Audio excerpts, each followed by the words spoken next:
আজকে আমি যে বিষয়টা শেয়ার করব সেটাও আমরা আমাদের যে কোনো কাজ করতে করতে শুনতে পারবো।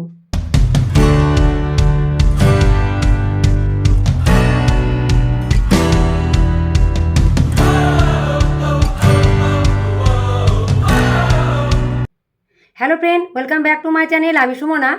জীবনে যখন আপনি কোনো সমস্যা বা বাধার মুখোমুখি হন, তখন আপনার প্রথম প্রতিক্রিয়া কী হয়? আপনি যদি অধিকাংশ মানুষের মতো হন, তবে আপনার প্রথম প্রবৃত্তি হয় অভিযোগ করা। আমার সাথে কেন এমন হলো? এখন আমি কি করব? আমার সব পরিকল্পনা নষ্ট হয়ে গেল। এই প্রতিক্রিয়াটি একেবারেই স্বাভাবিক। কিন্তু প্রাথমিক হতাশা কেটে যাওয়ার পর আপনার সামনে একটি পছন্দ থাকে। আপনি চাইলে দুঃখে ডুবে থেকে পরিস্থিতির নেতিবাচক দিকগুলোতে মনোযোগ দিতে পারেন, অথবা সমস্যাটি যে উপকার বা শিক্ষা দিতে এসেছে তা খুঁজে বের করতে পারেন। হ্যাঁ, আপনাকে হয়তো কিছু সময় অনিশ্চয়তা বা সংগ্রামের মধ্যে দিয়ে যেতে হবে। কিন্তু প্রতিটি সমস্যারই একটি উল্টো দিক থাকে। দেখুন, একটি সমস্যা অনেক সময় আসলে সমস্যা নয়, বরং তা একটি সুযোগও হতে পারে। উদাহরণস্বরূপ, কোনো সমস্যা আপনার জীবনের কিছু পরিস্থিতি উন্নত করার জন্য যে পরিবর্তন দরকার তার ইঙ্গিত দিতে পারে। সমস্যা না হলে হয়তো কখনোই এই ইতিবাচক পদক্ষেপটি নিতেন না। উদাহরণ হিসাবে বলা যায়, আপনি নিশ্চয়ই এমন কারো কথা জানেন বা শুনেছেন যিনি চাকরি হারানোর পর নিজের একটি সফল ব্যবসা শুরু করেছেন। প্রায়ই সেই ব্যক্তি আপনাকে বলবেন যে যদি তিনি তার সেই চাকরিটি না হারাতেন, তবে সেই নতুন ব্যবসাটি কখনো শুরু হতো না। যা শুরুতে একটি বিপর্যয় ছিল, সেটা শেষ পর্যন্ত একটি সোনালী সুযোগে পরিণত হয়েছিল। এবার ভাবুন তো, কতবার আপনি দৃঢ়ভাবে বিশ্বাস করেছিলেন যে কোনো একটি নির্দিষ্ট চাকরি আপনার জন্য একেবারে উপযুক্ত। ইন্টারভিউ খুব ভালো হয়েছিল, আর আপনি অফারের জন্য অধীর আগ্রহে অপেক্ষা করছিলেন। কিন্তু শেষ পর্যন্ত সেই অফারটা আর আসেনি। অন্য কেউ চাকরিটি পেয়ে গেছে। আপনি ভেঙে পড়েছিলেন। কিন্তু কয়েক দিন বা কয়েক মাস পর যখন আরেকটি নতুন চাকরি পেলেন, তখন বুঝলেন যে প্রথম যে চাকরিটি আসতে যাচ্ছিল সেটি আসলে পরে পাওয়া চাকরিটির তুলনায় অনেক কম আকর্ষণীয় ছিল। আগের সেই প্রত্যাখ্যান আসলে এক ধরনের আশীর্বাদই ছিল। আরেকটি উদাহরণ হলো তথাকথিত স্বপ্নের বাড়ি, যার চুক্তি শেষ মুহূর্তে ভেস্তে যায়, কিন্তু তার জায়গায় আসে আরও ভালো কিছু। এবারে বিষয় হচ্ছে উপকার খুঁজে পাওয়া। নিউ ইয়র্ক টাইমসে is there meaning to a brain tumour, মস্তিষ্কে টিউমারের কোনো অর্থ আছে কি, এই শিরোনামে একটি প্রবন্ধ প্রকাশিত হয়। এটি লিখেছিলেন 40 বছর বয়সী শ্যারন নামের এক নারী, যাকে জানানো হয়েছিল যে তার বাম চোখের পিছনে একটি বড় টিউমার রয়েছে। 6 ঘন্টার অস্ত্রোপচারের মাধ্যমে টিউমারটি অপসারণ করা হয়। সৌভাগ্যবশত সেটি ক্ষতিকর ছিল না। এই ভয়ঙ্কর পরিস্থিতির মধ্যেও কি কেউ এতগুলো উপকার খুঁজে পেতে পারে? আপনি কি তা কল্পনা করতে পারেন? শ্যারনের মতে এর মধ্যে অনেক ইতিবাচক দিক ছিল। এই সংকটকালে সমাজের মানুষজন যেভাবে শ্যারন ও তার পরিবারের পাশে দাঁড়িয়েছিল, তাতে তিনি গভীরভাবে স্পর্শিত হয়েছিলেন। সমাজের অনেক মানুষ, যাদের মধ্যে কেউ কেউ আগে শুধু পরিচিতই ছিলেন, তার স্বামী ও সন্তানদের জন্য রাতের খাবারের ব্যবস্থা করেছিলেন। বন্ধুরা তার বাড়ি পরিষ্কার করার ব্যবস্থাও করে দিয়েছিলেন। শ্যারন মানুষের সহানুভূতি, দয়া ও প্রয়োজনে অন্যকে সাহায্য করার ক্ষমতা সম্পর্কে নতুন করে জানতে পেরেছিলেন। নিজের জীবনের ভঙ্গুরতা উপলব্ধি করার পর শ্যারন এখন বলেন যে তার দৃষ্টিভঙ্গি আরও ইতিবাচক হয়েছে, এবং হাসপাতালের বিছানায় শুয়ে যে লক্ষ্যগুলো ঠিক করেছিলেন সেগুলো পূরণ করতে তিনি আগ্রহী। তিনি তার ভাই ও বোনের সঙ্গে আরও ঘনিষ্ঠ ও অর্থবহ সম্পর্ক গড়ে তুলেছেন। শ্যারনের ভাষায়, এ ব্যক্তিগত দুর্ভাগ্য তাকে দেখিয়েছে যে জীবন কতটা সুন্দর হতে পারে। একটি কঠিন ও চ্যালেঞ্জিং অভিজ্ঞতা অতিক্রম করে তিনি জীবনের প্রতিটি নতুন কৃতজ্ঞতা ও বেঁচে থাকা নতুন উদ্দীপনা পেয়েছেন। এবার যে বিষয়টা আসছে সেটা হলো ট্র্যাজেডি থেকে সাফল্য। ট্র্যাজেডি থেকে আমরা কীভাবে সাফল্য পাবো? সাফল্যের পথে যেতে হলে প্রায়ই প্রতিকূলতার মধ্যে দিয়ে যেতে হয়। উদ্যোক্তা ডেভ ব্রুনোর কথাই ধরুন। 1980-র দশকে ব্রুনো ধীরে ধীরে উন্নতি করে একটি চিকিৎসা সরঞ্জাম প্রস্তুতকারী প্রতিষ্ঠানে জাতীয় বিক্রয় ব্যবস্থাপক হন। তিনি, তার স্ত্রী মার্লিন এবং তাদের 3টি ছোট সন্তান মিলওয়াকির একটি সুন্দর উপশহরের বাড়িতে থাকতেন। সব কিছুই ভালোই চলছিল। কিন্তু 1984 সালে ব্রুনো তার চাকরি হারান। আর কয়েক মাস পরে, এখনও যখন তিনি বেকার, এক রাতে বাড়ি ফেরার পথে তার গাড়িটি রাস্তা থেকে ছিটকে পড়ে দুর্ঘটনায় পড়ে। তিনি গুরুতরভাবে আহত হন। ফুসফুস ভেঙে পড়া, পাঁজর ভাঙা, হৃৎপিণ্ডে আঘাত, প্লীহা ফেটে যাওয়া এবং যকৃৎ ছিঁড়ে যাওয়ার মতো মারাত্মক আঘাত পান। চিকিৎসকেরা নিশ্চিত ছিলেন না যে তিনি বাঁচবেন কিনা। ব্রুনো নিজেও মনে করেছিলেন যে তিনি মারা যাচ্ছেন। টানা 3 দিন জীবন রক্ষাকারী যন্ত্রের সহায়তায় থাকার পর অলৌকিকভাবে তিনি বিপদমুক্ত হন। ব্রুনোর মনে হলো তিনি যেন জীবনে দ্বিতীয়বার সুযোগ পেয়েছেন। হাসপাতালে সুস্থ হয়ে ওঠার সময় তিনি ভাবতে শুরু করেন জীবনে তিনি আসলে কি করবেন। দুর্ঘটনার আগেও এবং বলা যায় জীবনের বেশিরভাগ সময় ধরেই তিনি অনুপ্রেরণামূলক ও উৎসাহব্যঞ্জক উক্তি সংগ্রহ করতেন। ছোটবেলা থেকেই তিনি বুঝেছিলেন উক্তির শক্তি কতটা গভীর হতে পারে, কারণ তার মা বাড়ির নানা জায়গায় ও ফ্রিজের ওপর পরিকল্পিতভাবে এসব উক্তি টাঙিয়ে রাখতেন। সেগুলো সবসময় তার মনোবল বাড়াতো এবং দিক নির্দেশ দিত। হঠাৎ করে তার মাথায় একটি স্পষ্ট ভাবনা এলো, তিনি এই উক্তিগুলো অন্যদের সঙ্গে ভাগ করে নেওয়ার একটা ব্যবসা শুরু করবেন, যাতে তারাও অনুপ্রাণিত হতে পারে। কিন্তু কিভাবে তা করবেন সে বিষয়ে তার কোনো ধারণাই ছিল না। হাসপাতাল থেকে বেরোনোর পর আরও খারাপ খবর এলো। বিপুল চিকিৎসা খরচ এবং কাজ করতে না পারার কারণে ব্রুনোকে দেউলিয়া ঘোষণা করতে হয়। তিনি তার পরিবার বাড়ি হারিয়ে একটি ছোট গাদাগাদি করা ফ্ল্যাটে উঠে যান। তবুও ব্রুনো তার স্বপ্ন ছাড়েননি। ইতিবাচক মনোভাব ও অদম্য সংকল্প নিয়ে তিনি সামনে এগিয়ে যান। পরবর্তী কয়েক বছরে তিনি এমন সব চাকরি করেন যেখানে তিনি শিখতে পারেন মার্কেটিং ও প্রিন্টিং সম্পর্কে। চাপ না থাকলে হীরা তৈরি হয় না, এটা বলেছেন মেরি কেস। তিনি সবসময় তার উক্তিগুলোর জন্য উপযুক্ত একটি মাধ্যম খুঁজছিলেন। একদিন হঠাৎ করে তার মাথায় একটি ধারণা এলো, একেবারে বজ্রাঘাতের মতো। তিনি ভাবলেন ক্রেডিট কার্ডের মতো শক্ত কাগজে উক্তিগুলো ছাপবেন। সেই সন্ধ্যায় টিভি দেখতে দেখতে তিনি একটি ক্রেডিট কার্ড কোম্পানির গোল্ড কার্ডের বিজ্ঞাপন দেখলেন। আরও ভালো, তিনি ভাবলেন মানুষের সঙ্গে যেখানে সেখানে নিয়ে যাওয়ার মতো ধাতব সোনালি কার্ডে উক্তিগুলো ছাপানো হবে। যে বিষয়গুলো আমাদের কষ্ট দেয় সেগুলোই আমাদের শিক্ষা দেয়, বলেছেন বেঞ্জামিন ফ্রাঙ্কলিন। এইভাবে তিনি মনোভাব, নেতৃত্ব, অধ্যবসায় ও সাহস এমন নানা বিষয়ে উক্তির একটি ধারাবাহিক সিরিজ তৈরি করলেন। তিনি এর নাম দিলেন সাকসেস গোল্ড কার্ড। হাসপাতাল থেকে ছাড়া পাওয়ার 5 বছর পর ডেভ ব্রুনো তার প্রথম সাকসেস গোল্ড কার্ড বিক্রি করেন এবং আনন্দের সঙ্গে জানাচ্ছি এখনও পর্যন্ত তিনি এই কার্ডগুলোর 20 লক্ষেরও বেশি বিক্রি করেছেন। ডেভ ব্রুনো একটি ভয়াবহ দুর্ঘটনাকে অসাধারণ সাফল্যে পরিণত করেছিলেন। ব্যবসায়ী হতাশা ছদ্মবেশী আশীর্বাদ।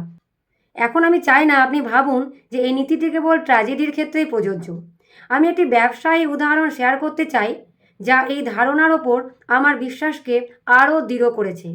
1911 সালের মার্চ মাসে দীর্ঘ অনুসন্ধানের পর আমি আমার অ্যাটিটিউড ইজ এভরিথিং টি শার্টগুলো স্ক্রিন প্রিন্ট করার জন্য একটি কোম্পানি বেছে নিই।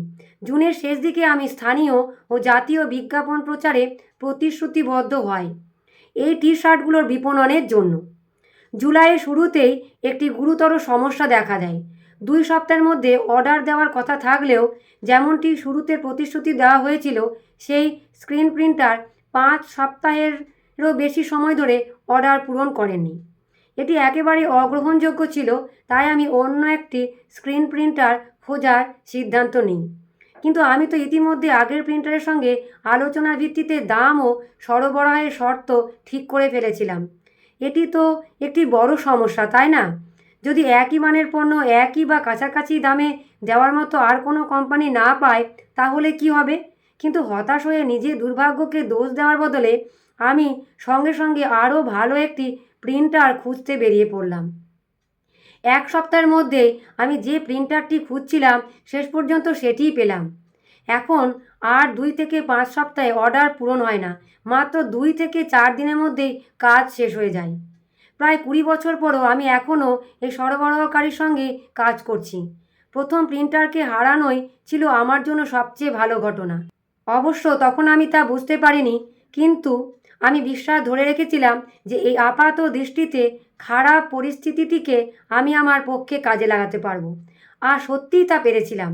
এ ধরনের অভিজ্ঞতা আমাকে শিখিয়েছে যখন একটি দরজা বন্ধ হয়ে যায় তখন আর একটি আরও ভালো দরজা খোলার অপেক্ষায় থাকে। হতাশা থেকে আসে পেশাগত পরিবর্তন। আমার নিজের কর্মজীবনের পরিবর্তনও আর একটি উদাহরণ। কিভাবে সমস্যা ও কঠিন সময় থেকে উপকার জন্ম নেয়। আইন কলেজ থেকে পাশ করার সময় বহু বছর ধরে আমি অসুখী ছিলাম, আর সেই সময় পর্যন্ত আত্ম উন্নয়নমূলক বিষয়গুলির প্রতি আমার কোনো আগ্রহই ছিল না। জীবনের একেবারে নিচু অবস্থায় পৌঁছানোর পরে আমি এসব নীতির সঙ্গে পরিচিত হই। এখন আমি বুঝতে পারি আমি যে দুঃখ কষ্টগুলো সহ্য করেছি সেগুলো আসলে ছদ্মবেশী আশীর্বাদই ছিল। খুব স্পষ্টভাবে দেখতে পাই আমার জীবনের ঘটনাগুলো কিভাবে ভবিষ্যতের জন্য আমাকে প্রস্তুত করেছিল। আমাকে কঠিন সময় ও অসুখী মুহূর্তগুলোর মধ্য দিয়ে যেতে হয়েছে, আর সেই হতাশা ভেঙে বেরিয়ে আসতে হয়েছে যাতে আমি ইতিবাচক মনোভাবের শক্তি বুঝতে পারি। মহত্বের শিখরে পৌঁছানোর পথটি সবসময়ই কঠিন, বলেছেন সেনেকা। তাই যখন কেউ আমাকে বলে যে সে নিরুৎসাহিত অথবা তার নেতিবাচক মনোভাব স্পষ্ট হয়ে ওঠে, তখন আমি বুঝতে পারি যে সে কেমন অনুভব করছে, কারণ আমি নিজেও সেই জায়গায় ছিলাম। কঠিন সময়ের মধ্যে দিয়ে যাওয়ার ফলে আমি এমন অনেক কিছু শিখেছি যা আমার কাছে অমূল্য, এবং তাই যারা আমার বক্তব্য শোনে বা আমার লেখা পড়ে তাদের সঙ্গে আমি আরও গভীরভাবে সংযোগ স্থাপন করতে পারি। আর বাস্তবতা হলো, যদি একজন আইনজীবী হিসাবে আমার কাজ নিয়ে আমি ক্রমশ আরও অসন্তুষ্ট না হতাম, তাহলে হয়তো কখনোই পেশা বদলানোর কথা ভাবতাম না। যদি আমি আমার চাকরিকে সি গ্রেড দিতাম, তাহলে আমি আইন চর্চায় চালিয়ে যেতাম। আমি সি মানের জীবনে সন্তুষ্ট থাকতাম। কিন্তু আমি যেহেতু ডি অবস্থায় ছিলাম এবং এফের দিকে এগোচ্ছিলাম, তাই পরিবর্তন আনার জন্য আমি বাধ্য হয়েছিলাম। যখন কেউ আমাকে জিজ্ঞেস করে আমি কেন পেশা বদলাচ্ছি, আমি এক মুহূর্ত দেরি না করে বলি, ভীষণ যন্ত্রণা, শারীরিকভাবে, মানসিকভাবে এবং আধ্যাত্মিকভাবে। আর সেই যন্ত্রণায় যা উপেক্ষা করার জন্য অত্যন্ত তীব্র ছিল, আমাকে সিদ্ধান্ত নিতে এবং জীবনের অন্য একদিকে এগিয়ে যেতে বাধ্য করেছিল। এখন আমার জীবন একটি এ গ্রেডের জীবন, এবং দিন দিন আরও ভালোই হচ্ছে। এবার আপনার নিজের জীবনের দিকে তাকান। এমন কোনো পরিস্থিতির কথা কি ভাবতে পারেন যেখানে আপাত দৃষ্টিতে নেতিবাচক কোনো অভিজ্ঞতা শেষ পর্যন্ত ইতিবাচক কিছু জন্ম দিয়েছে? হতে পারে আপনি কোনো চাকরি থেকে বরখাস্ত হয়েছিলেন আর পরে আরও ভালো একটি পদে কাজ পেয়েছেন, অথবা হয়তো আপনার কোনো শারীরিক সমস্যা হয়েছিল যা আপনাকে খাদ্যাভ্যাস বদলাতে বা নিয়মিত ব্যায়াম শুরু করতে বাধ্য করেছিল। আপনি যেসব সমস্যা বা ব্যর্থতার মুখোমুখি হয়েছেন সেগুলো মন দিয়ে পর্যালোচনা করুন এবং সেখান থেকে পাওয়ার উপকার ও শিক্ষাগুলো চিহ্নিত করুন। ইতিবাচক দিকগুলো সেখানেই আছে যদি আপনি সেগুলো খুঁজে দেখেন। প্রতিকূলতা আমাদের লুকিয়ে থাকা সম্ভাবনাকে প্রকাশ করে, বলেছেন জেফ কেলার। প্রতিকূলতা কিভাবে আমাদের উপকার করে, এখন দেখা যাক প্রতিকূলতা কিভাবে 7টি উপায়ে আমাদের সেবা করে। প্রথমত হচ্ছে, প্রতিকূলতা আমাদের দৃষ্টিভঙ্গি দেয়। জীবন সংকটজনক কোনো অসুস্থতা থেকে সেরে ওঠার পর চাকা ফেটে যাওয়া বা ছাদের পানি চুইয়ে পড়ার মতো ঘটনা আর ততটা ভয়াবহ মনে হয় না। তখন আপনি দৈনন্দিন জীবনের ছোটোখাটো বিরক্তিকর ঊর্ধ্বে উঠে জীবনের সত্যিকারের গুরুত্বপূর্ণ বিষয়গুলোর দিকে মন দিতে পারেন। দ্বিতীয়ত, প্রতিকূলতা আমাদের কৃতজ্ঞ হতে শেখায়। সমস্যা ও কঠিন সময়ের মধ্য দিয়ে, বিশেষ করে যেখানে ক্ষতি বা বঞ্চনা জড়িত থাকে, আপনি জীবনের অনেক দিকের প্রতি গভীর কৃতজ্ঞতা অনুভব করতে শেখেন। কথাটি শুনতে সাধারণ হলেও সত্য। কিছু হারানোর আগে আমরা সাধারণত তার মূল্য বুঝি না। গরম পানি না থাকলে হঠাৎ করে গরম পানির গুরুত্ব বোঝা যায়। অসুস্থ না হলে ভালো স্বাস্থ্যের কদর করা হয় না। জ্ঞানী মানুষ ক্ষতি বা কষ্টের সময় পার হয়ে যাওয়ার পরও জীবনের আশীর্বাদগুলোর দিকেই মনোযোগ রাখে। তৃতীয়ত, প্রতিকূলতা আমাদের লুকিয়ে থাকা সম্ভাবনাকে প্রকাশ করে। কোনো কঠিন পরিস্থিতি পার করে বা কোনো বাধা অতিক্রম করার পর আপনি মানসিকভাবে আরও শক্তিশালী হয়ে ওঠেন। জীবন আপনাকে পরীক্ষা নিয়েছে এবং আপনি সেই পরীক্ষায় উত্তীর্ণ হয়েছেন। তাই পরের বার যখন কোনো নতুন বাধা আসে, তখন তা মোকাবিলা করার জন্য আপনি আগের চেয়ে বেশি প্রস্তুত থাকেন। সমস্যা ও চ্যালেঞ্জ আমাদের ভেতরের সেরাটা বের করে আনে। আমরা এমন সব ক্ষমতা আবিষ্কার করি যা আগে জানতামই না যে আমাদের মধ্যে আছে। জীবনের পথে যদি আমাদের কিছুটা উঁচু নিচু রাস্তা পার হতে না হতো, তবে অনেকেই হয়তো নিজের এই প্রতিভাগুলো কখনোই আবিষ্কার করতে পারতো না।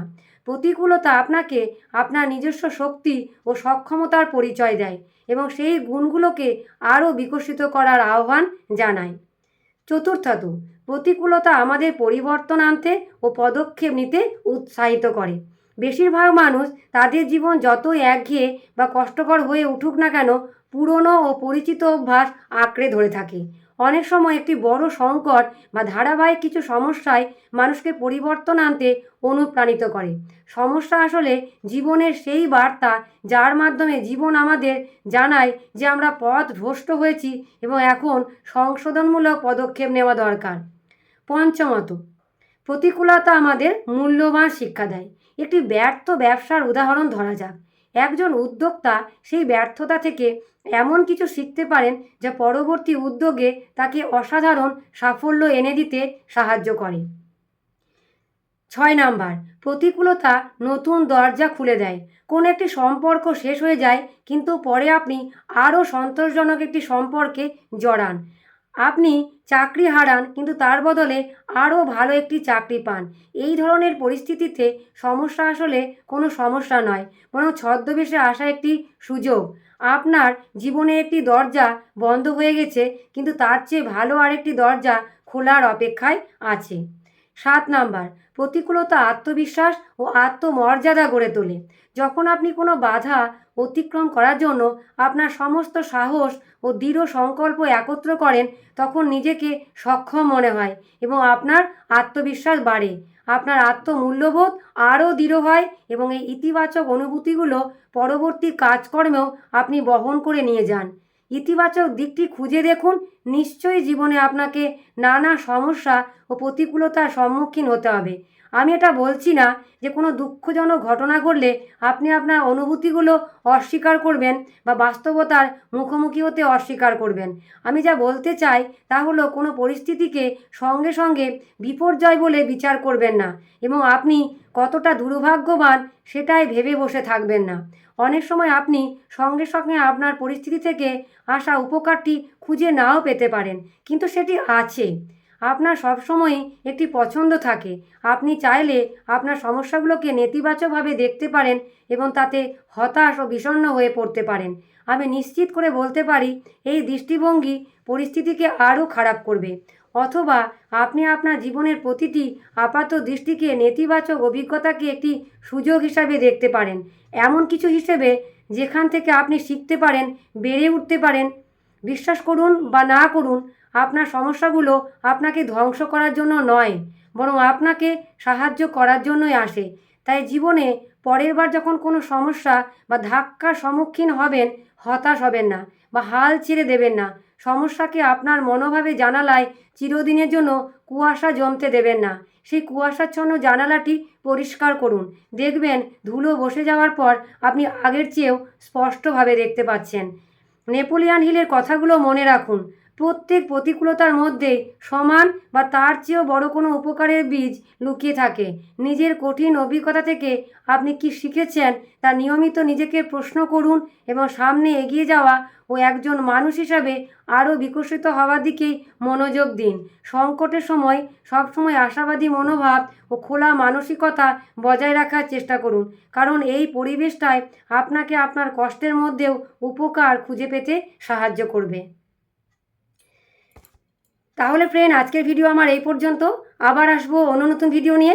ভালো থাকবেন। Thank you.